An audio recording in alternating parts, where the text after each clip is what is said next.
So thanks everybody for joining. This is webinar number 3. Feels like a fair while now since we started the series, and we've had some really good conversations as the weeks have gone on. This one is probably the one that is closest to my core vision, core responsibility is candidate experience. The one thing, certainly being from a recruitment background and having worked through candidate experience, has always been at the forefront of everything that I've done. So it's a really strong topic for me to chat about.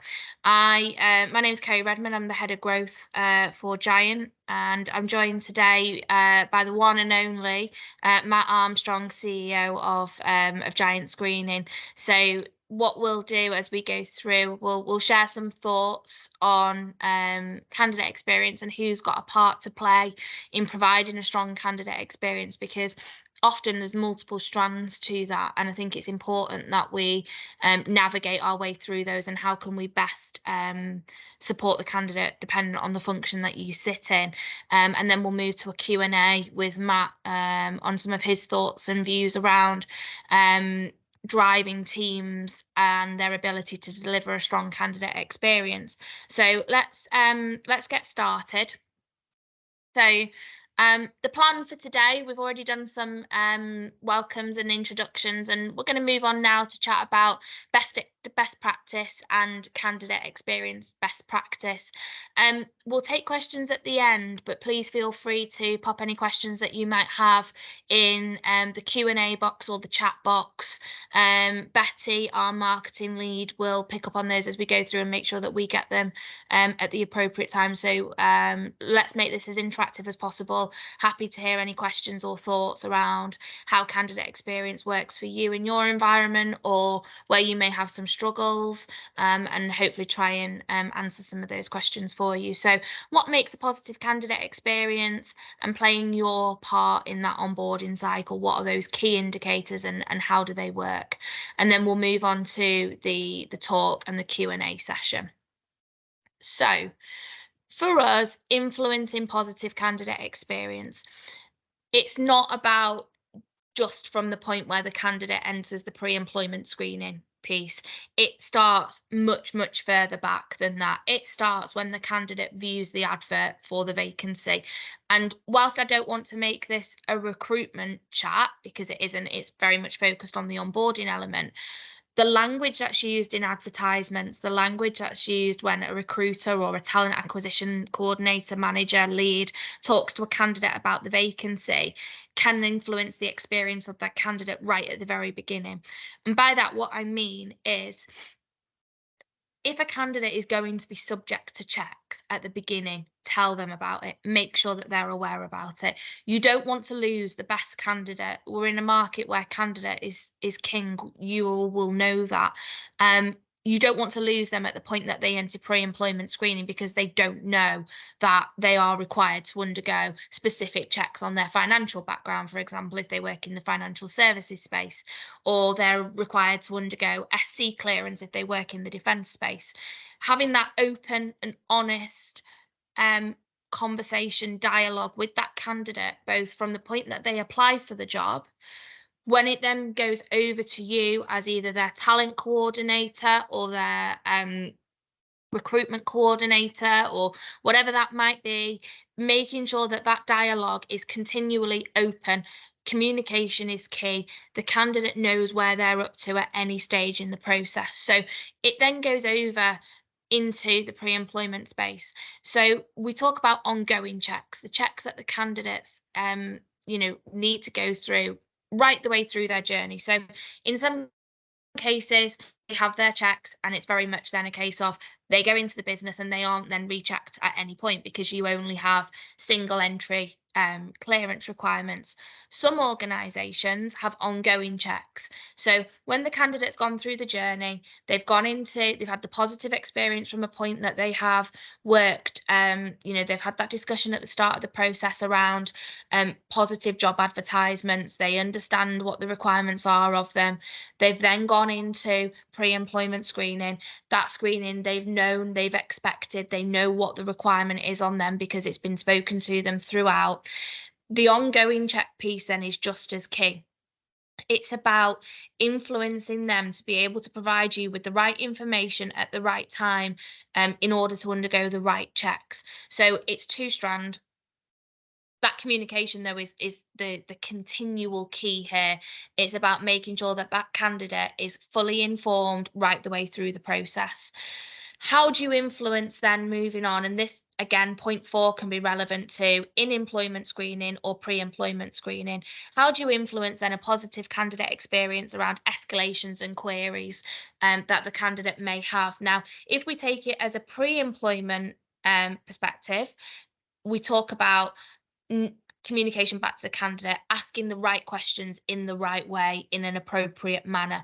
For us, when our teams chat back to candidates and we may have discovered something that needs further investigation, it isn't about interrogating that candidate. It's very much about learning what that situation is, what that circumstance is, so we can then positively impact the outcome for them, if that be the case, or provide the client with the right information for them to be able to make that decision based on a candidate's background. So it's about, again, language, terminology, communication, keeping the candidate informed. They're key factors that will continually appear as we go through the journey and the chat, the slides that we're showing you today. Escalations, again, we always believe that informing the candidate of any escalations that may have arisen around their file, their background check, their in-employment screening check, making sure that the candidate is continually aware is most likely to influence a positive experience of that candidate. It might not be a positive outcome. That's completely different. How you handle a positive versus a negative outcome may be completely different, but ensuring that the candidate has a positive experience regardless of the outcome is really important. And that's where we talk about the key pillars and the positive communication, ensuring that the candidate is continually updated, making sure that the right information is provided at the right time. And then as you move to review, sign off, and submittal, so that again can be in relation to pre-employment screening or in-employment screening. You want the candidate to know that they are about to have their screening submitted. You want them to be able to see the results, to be able to view the results, to be able to understand the information that has been put forward on their behalf. So again, making sure that the candidate has full visibility and is able to ask questions where appropriate. They know that their file has been signed off, they've been handed back to a customer. It's all really key drivers to make sure that a candidate has a really positive experience and that you can influence that experience as you go through. So then, based on that, what makes a positive experience for a candidate? So if we take this from a screening consultancy perspective, an onboarding supplier, the biggest thing for us, aside from strong communication, because that's really key, regardless of what sector, what space you work in, communication is always going to be at the forefront of agendas, because ultimately that is what will keep somebody engaged in whatever it is that they might be going through. Consistency. A candidate needs consistency to be able to understand where they're up to at any given time in a process. Consistency in approach, consistency in language, consistency in ability to understand a background or a circumstance or an outcome, ability and consistency to be able to ensure that the right outcome is received for that candidate. So consistency during the onboarding process is absolutely key, because it means that no two candidates, whilst their circumstances may be very different, their outcome is consistent. Accessibility. We work in an environment, in a world now where it's very much the candidate's needs, the candidate's requirements are very much at the forefront of our thought processes, and how we set up our technologies and how our portal is built, how our language is communicated, and what extras a candidate might need in order to be able to undergo screening. So making sure that it's fully accessible to them. Whether that be through size of the font, for example, language, whether that be inability to use technology, and supporting a candidate in different ways, making sure that that process, not necessarily the technology elements of it, but the process is accessible to a candidate, will massively influence the experience of a candidate during the onboarding process. which then leads through routes of communication. Not all candidates engage in the best or the best in the same way. So understanding that certain candidates may communicate differently to receive the same outcome is very, very important. We acknowledge that no two candidates are the same. No two people have the same background. Our teams are really well trained to be able to understand the needs of the candidate and how best obtain the information out of them. Subject matter expertise. I think this one is massively underrated in our space, but actually we work with so many different regulators. You have to have that subject matter expertise, because without that, the consistency and the communication and the route of communication for the candidate isn't as strong as it should be. That candidate needs to know that there's somebody in that background who knows exactly what type of check they need to undergo at the right time and at the right part of their journey. So having somebody who, for example, understands airside regulations inside out, knows the nuclear space, is able to link into UKSV from a Home Office perspective, knows what global checks might need to be undertaken as part of a company's wider reach outside of the UK. That expertise within that sector is so valuable to the positive experience and outcome of that candidate. Positive partnerships and relationships. Again, this is so key. The candidate feels the relationship that we have with our customers, and we very much like to see them as partnerships. It's a true relationship. We go on a journey with our customers, and I'm sure each of you go on journeys with either your internal talent teams or your internal HR functions. The relationships and the positivity out of those relationships is very much felt by that candidate population. So whilst we try to ensure that we deliver on behalf of customers and talent teams deliver on behalf of internal functions, it's very important that that cohesive relationship is driven forward, so the candidate experiences that joined up approach and a really clear, defined process timeline.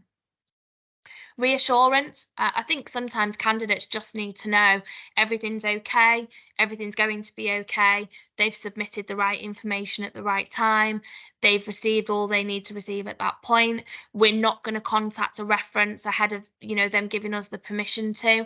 It's really important that the candidate, if they need it, receives that reassurance, and I think that can massively be done through communication, consistency, subject matter expertise. That's all really key through that journey.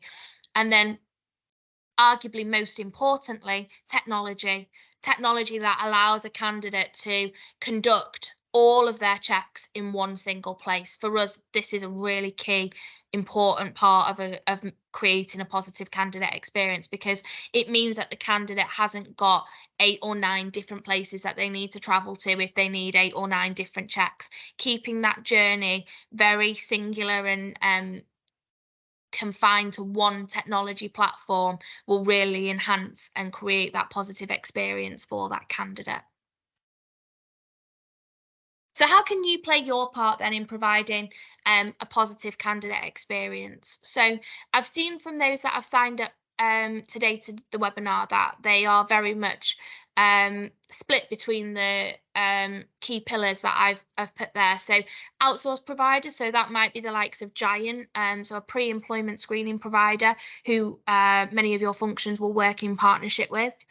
HR, so we've got quite a few senior HR individuals on, HR managers, HR directors, HR people teams.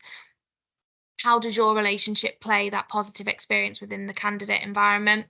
Talent, internal talent functions. So there's people from talent teams on today, and you will have intrinsic links to both recruitment companies, HR teams, outsourced providers.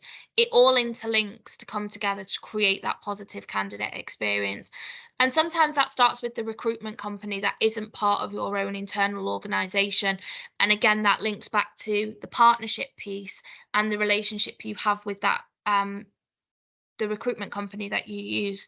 So if you think back to the very first slide where we spoke about the language that's used in the adverts and the questions that the candidate is asked to make sure that they're able to undertake screening right at the very beginning of that process, It's about the education of the recruitment company to make sure that they understand your position around screening and what types of checks need to be undergone by the candidate in order to create that positive experience right from the very beginning. You'll see right the way across the board on each of those key pillars, consistency in approach has been marked one of the top points for providing and playing that strong part within candidate experience. Consistency from each of those core areas will deliver naturally a positive candidate experience because it's clearly defined through a process. The candidate knows where they're up to at any given point, and it means that each of those internal functions are able to lean at the relevant point on those internal functions. Knowledge and expertise from an outsourced provider, again, it links back to that SME knowledge and being that real pillar of strength for each of the other functions to lean on, should that be the case. Fit for purpose technology, I've just spoke about, but it's so key in the candidate environment and playing that strong, providing that strong candidate experience, because technology is difficult for some candidates to navigate, and having that simplified version of technology really pushes that candidate forward and provides that strong experience.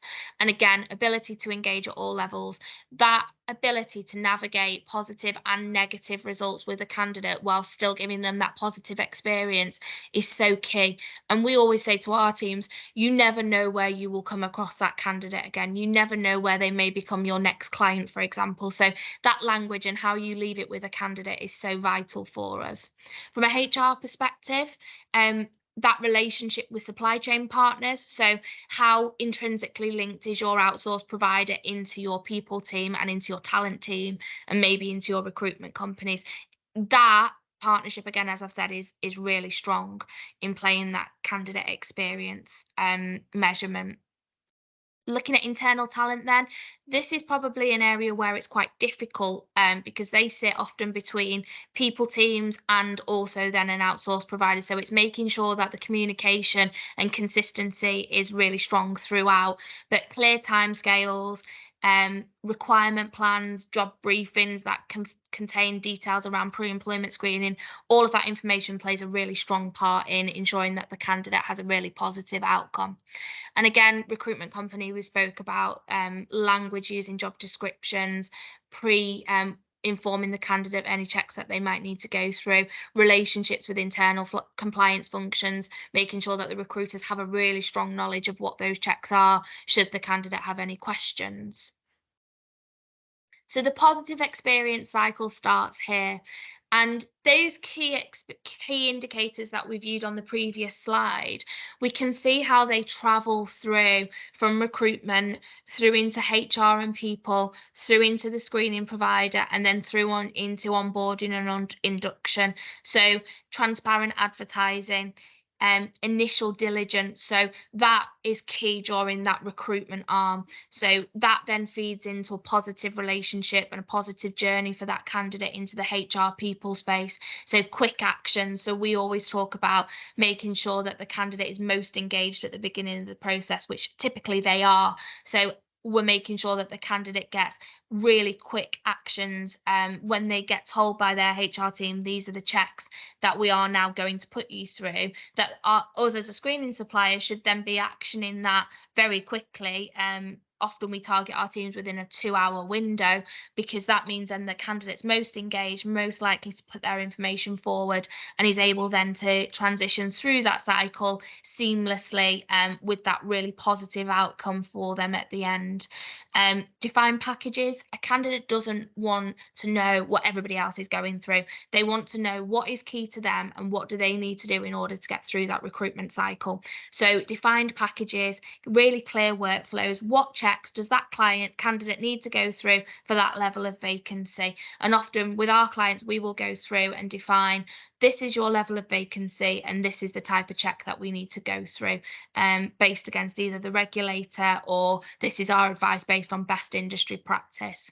From a screening supplier perspective, we've already touched on technology, highly trained specialists, and then into onboarding and induction.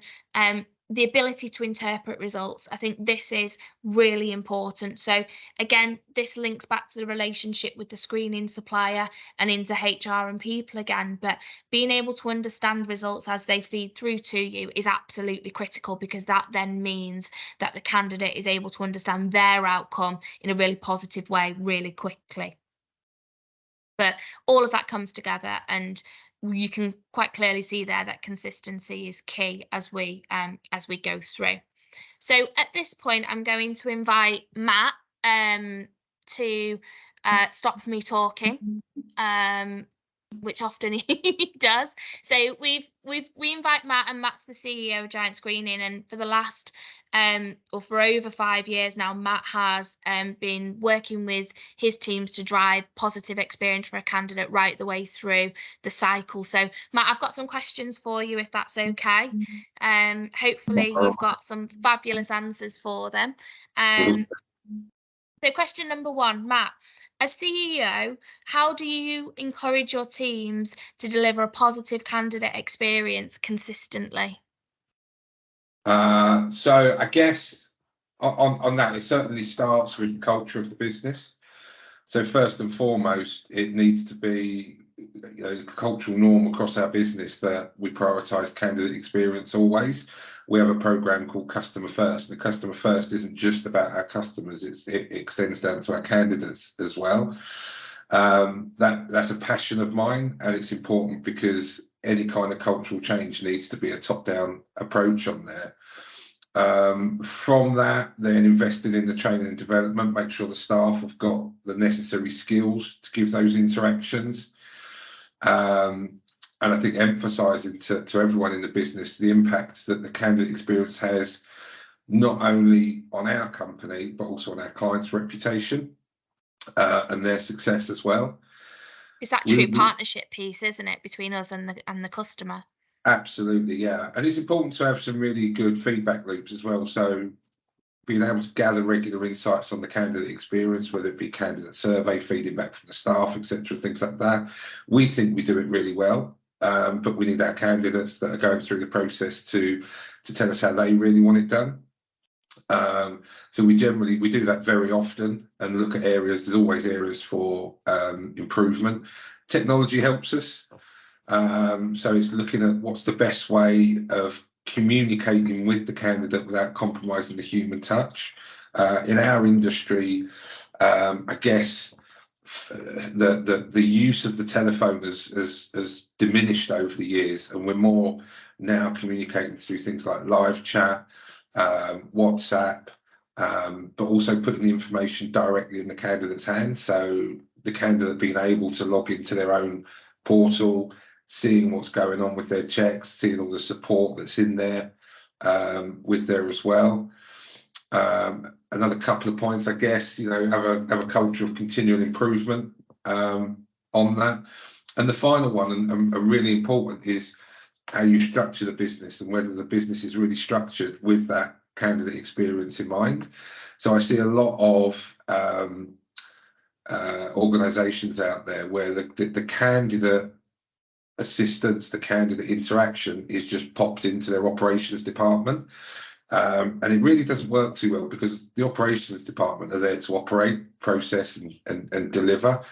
So one of the things that we did is we have a dedicated candidate support team. They literally do nothing but show the candidate love, be there for them day to day. And having that structure makes it a lot easier to deliver on a good candidate experience.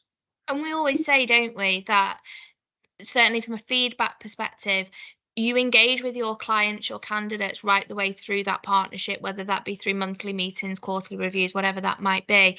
But you actually only engage with your candidate during the time that they're being screened, which is why it's so important, isn't it, that we get their feedback at the end of their screening process, because there's so many more opportunities to get the feedback from a client during that relationship, isn't there? It's that point of the candidate finishing that journey with us. Yeah, it's interesting, and it's always interesting when you see the comments that sometimes candidate makes on Trustpilot, for example, where it's clear they've been asked their feedback right at the beginning of the process. So they've filled out their screening application form, and it's kind of, how did that go? Well, actually, that's going to go quite well. What we choose to do is wait right until the end of the process, till all of the checks are complete, because we want to know the complete end-to-end experience the candidate's had, and whether we can improve on any of those areas right the way through. Yeah, it's part of that continuous improvement piece as well, isn't it? Okay, question number 2. What changes have you seen in the industry in relation to candidate experience? Do you think now more than ever there's a focus on candidate experience, particularly after that COVID window where, oh, I've said the dreaded word, but particularly after that COVID window where the availability of candidates seems to be much less and the requirements of vacancies is much higher? Yeah, I think, I'm over 20 years in this industry. I would say I started as a young man, but I was old then as well. But if I go back to when we first started, candidate experience was never even a conversation. It was never on the priority list. Whereas now, every engagement we have with clients or prospects, it's right at the top of the agenda for them on how we deliver on it. So absolutely, yeah, I think it's more important now than ever, because it's important to us, but it's important to our clients as well. The kind of changes, I guess, we've seen typical across the industry: digital transformation. So the way in which we engage and communicate with the candidate has changed significantly. Candidate expectations massively changed. Candidates don't want to go through some generic process that doesn't suit them. It needs to be far more personalised. It needs to be more transparent as well, the process that they're going through.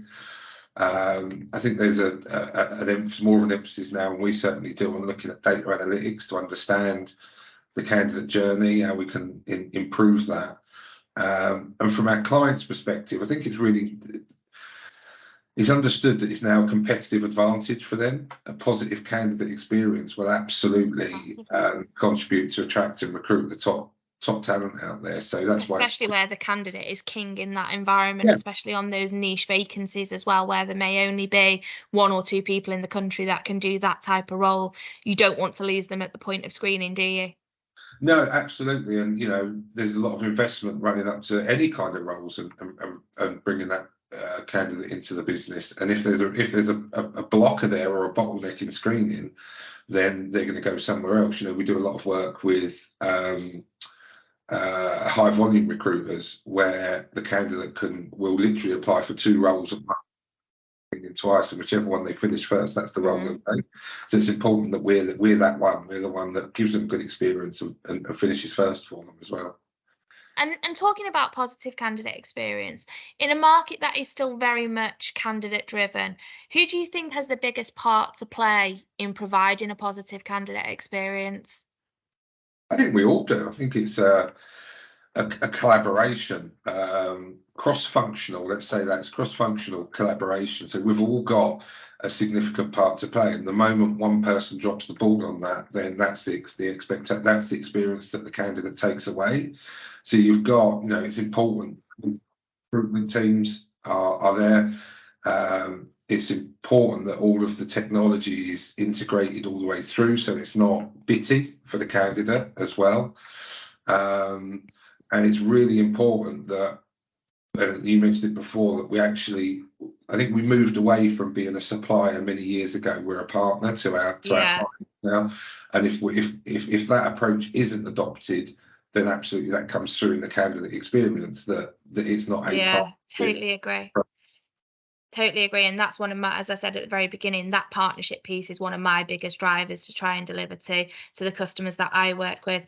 Okay, we'll go for one last question. If anybody has got any questions for us, please feel free to pop them in the box at the side, and we'll come to them as soon as we've answered this next question. So, Matt, what can businesses do when they outsource screening to ensure that the partnership they have with their screening provider is a positive one, and so enhancing the experience of that candidate? First and foremost, clear and easy communication channels between, I guess, the trio, the business, us, and the candidate. So they're very open, and we have I've always fostered this within the team. We have a very honest and open approach with our clients as well. I think look at the process, customize it. Don't go for a stock off-the-shelf process. I think that's going to be okay. Collaborate with your screening provider, tailor the process, make sure it fits with, I guess, not just the branding, but the whole way in which you communicate with your candidates, and make sure that the provider adopts that way of communicating, the type of language that you'd use. If need be, look back on your values and your goals of your business and go, can we extend that through the recruitment process into screening? There's a lot of tools there now. We're not just talking about maybe changing some words in an email. We're talking about embedding video files into the candidate experience. Literally everything can be done. I mentioned before about integrating the systems, having that seamless journey through is really important. Automate as much as possible. It minimises disruptions and also allows more time for the candidate. And I think the UK, you mentioned it earlier, but candidate education is a strong piece as well. Yeah, massively. Yeah, making sure they really understand, making sure they're really involved. So, traditionally a candidate would submit a form and that's the last they'd know about it. Whereas now we've moved to a point where the candidate can be engaged throughout the process, keeps them informed, keeps them knowing what's going on. And also there's a lot of information that they can get from our resources or from any supplier resources to tell them what the process looks like, how it will work and how it will go through. And then back to that point earlier about the feedback loops, getting that mechanism in place until you're actually listening to them. Nothing worse than thinking you're doing a good job and then finding out that maybe you're not. Yeah, and I think, I've probably learned from experience as a young, fresh recruiter, not keeping your candidates informed about what checks they might need to go through during a process only ends in one way. So I think when you've got people who have been through that journey as a recruiter as well as working in that pre-employment space, you felt it on both sides of the fence, and it's painful whichever side you sit on, really. It's interesting that the landscape of the type of candidate that comes through now has changed dramatically over the time that I've been in here and in this industry. They're a lot more knowledgeable. They're a lot more inquisitive around the type of checks that are done. But not only we're doing a criminal record check, that's not enough anymore. It's like, well, what's the process for that criminal record check? What's the data sources? What does that mean for my personal data? What's the kind of output from it? There's a lot more information that the candidate wants and is readily available. They can Google it, but I always think that I'd rather give it to them because it's a bit like having Dr. Google. Absolutely, can get dangerous, can't it? This is it. You've got a pain in your knee, and next thing you know, you've got some weird disease that no one's ever actually. On that note, we've got a couple of questions that have come through. So, first question: what impact do you think AI will have on future candidate experience? Is there a risk that the human interaction and personal approach will be affected? There's a follow-up question, but let's cover that first. So the impact of AI is going to be huge on the candidate experience. It's going to be huge on our industry in the way in which we process. What impact it will have on the candidate is down to the individual organisation to manage. Now, you can let AI go mad. You can let AI answer every question, put a bot in there that will automatically respond to the candidate. At this point in time, I don't think, ironically, AI is intelligent enough to do that well. I would rather keep those interactions personal at this point. As AI develops, then, hey, maybe it will be much better for them. But I don't think it's there yet. I also think that, I think AI is probably 5 years away from being as impactful as people think it is now. There's just a lot of buzz going on around it at the moment, but we're certainly investing in it from a processing perspective to speed things up and make things easier. Yeah, okay. And final question that we'll finish off on is what steps can be taken to make sure the candidate experience is unchanged if a company downsizes or upscales or goes through any sort of transformation? That's a really good question. Yeah, absolutely. And I think it comes back to that partnership approach. Absolutely. If we're aware of changes in our clients' recruiting levels, it may be, they've made an acquisition. Now, making an acquisition is not just going, oh, our volumes are going to go up. It may be a completely different type of culture in the acquisition that they've made, and different types of checks, different ways of communicating.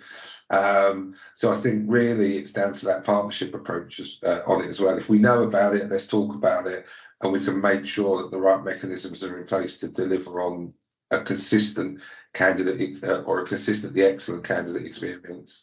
Yeah, and it may be that when if a company downsizes, then we can, dwindle some of our processes. So maybe if they were a high volume recruiter, that's reducing.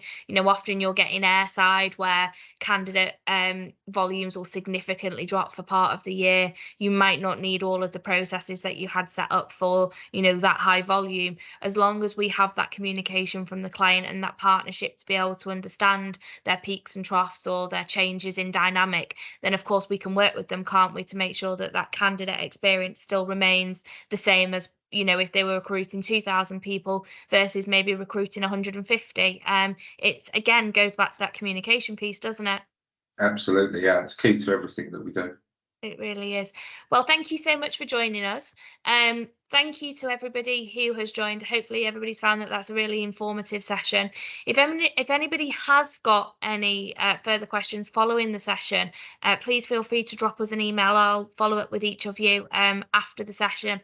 Our next webinar, after hopefully everybody's had a wonderful Christmas and a happy and healthy new year, will be on global screening, so global checks, global referencing, criminal record checks. There's a whole topic in its own right. So we'll be talking all things overseas on the 11th of January. So please feel free to join us then. Thank you very much, everybody. Thank you, Karen.